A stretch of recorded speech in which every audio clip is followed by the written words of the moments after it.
कौन कहता है देश में महिलाएं सुरक्षित हैं? महिला सुरक्षा की जिम्मेदारी जिनके कंधों पर दी गई वो रक्षा की आज सुरक्षित नहीं है।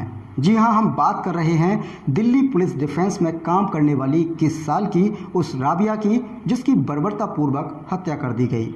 राबिया के साथ इस वारदात ने सरकार और उन तमाम नेताओं पर सवाल खड़े कर दिए जो मंच से चीख चीख कर महिला सुरक्षा के दावे करते हैं। और अब राजनेता राबिया की मौत पर परिवार की मदद करने के नाम पर अपनी राजनीतिक रोटियां सेक रहे हैं। दोस्तों, राबिया मर्डर मिस्ट्री ने एक बार फिर से दिल्ली के निर्भया कांड की यादें ताज़ा कर दी। परिजनों की अगर माने तो इतनी ही बर्बरता राबिया के साथ की गई और चाकू से लगातार 50 बार कर उसको मौत के घाट उतार दिया गया। लेकिन इससे पहले राबिया के साथ 8 से 10 लोगों के द्वारा सामूहिक दुष्कर्म किए जाने का भी मामला प्रकाश में आ रहा है। एक वीडियो वायरल कर राबिया के भाई ने खुद घटना स्थल पर मिली राबिया की डेड बॉडी और वहां के हालातों के बारे में साफ तौर पर कहा कि मुंह से गले में कई बार चाकुओं से वार किए गए, हाथों पर चाकुओं से वार किए गए। इससे भी जब मन नहीं भरा तो शरीर के कई गुप्त अंगों को बर्बरतापूर्वक काट दिया गया।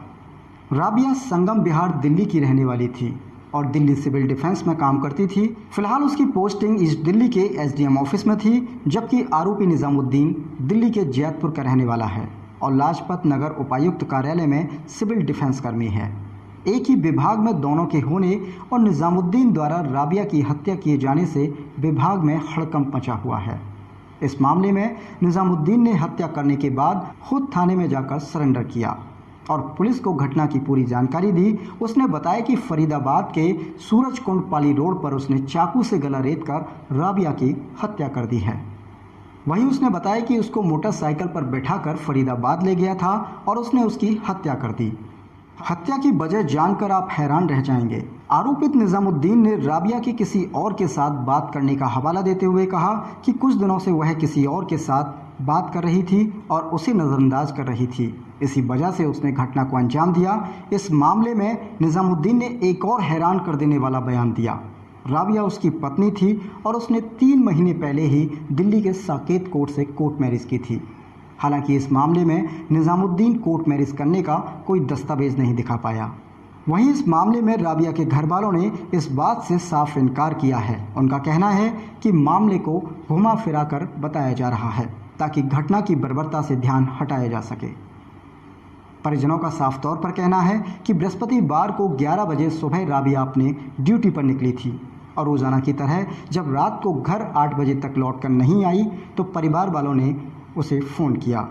फ़ोन नंबर स्विच ऑफ निकला, जिसके बाद घर वालों ने राबिया के साथ काम करने वाली अन्य लड़कियों से भी जानकारी की। उन्होंने बताया कि वह तो छुट्टी कर ऑफिस से बाहर चली गई है।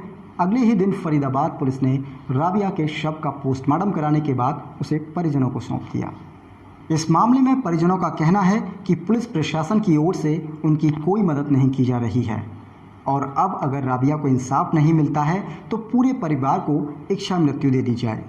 लोगों को आगे आकर राबिया को इंसाफ दिलाने की पहल करनी चाहिए, एक मिसाल कायम करनी चाहिए ताकि राबिया को इंसाफ मिल सके। देश में और लड़कियों को राबिया बनने से बचाया जा सके।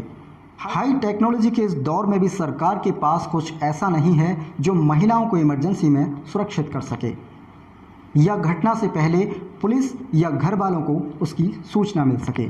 ये बात हम आपको इसलिए बता रहे हैं कि यूपी के मेरठ में रहने वाले कक्षा 8वीं के छात्र मोनिस राजपूत ने एक ऐसा इलेक्ट्रॉनिक डिवाइस तैयार किया है जिसे ऐसी घटना के वक्त प्रयोग किया जा सकता है और शायद इससे किसी की जान भी बच सकती है। दोस्तों, इसके बारे में ज़्यादा जानकारी हम आगे वीडियो में देंगे। फिलहाल मोनिस राजपूत के द्वारा तैयार की गई इमरजेंसी लाइव लोकेशन डिवाइस महिला सुरक्षा के लिए वाकई में कारगर साबित हो सकती है। इस डिवाइस में पुलिस कंट्रोल रूम नंबर के साथ कई और इमरजेंसी नंबर इनबिल्ड किए जा सकते हैं। सबसे खास बात यह है कि बिना ऐप और इंटरनेट के ये डिवाइस काम करती है। सिर्फ एक क्लिक पर आपकी लाइव लोकेशन डिवाइस में सेव नंबरों पर महज 10 सेकंड के अंदर पहुंच सकती है। दूसरा बटन क्लिक करने पर इमरजेंसी नंबरों पर कॉल कनेक्ट हो जाती है। इस डिवाइस के प्रयोग से महिला सुरक्षा की कड़ी को मजबूत किया जा सकता है और यह खास आविष्कार कक्षा 8 के छात्र ने किया है।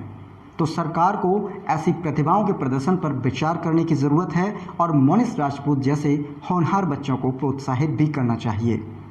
दोस्तों, इस घटना को लेकर आपकी क्या राय है और इस डिवाइस के बारे में आप क्या सोचते हैं, कमेंट सेक्शन में जाकर कमेंट कर ज़रूर बताएं। नमस्कार।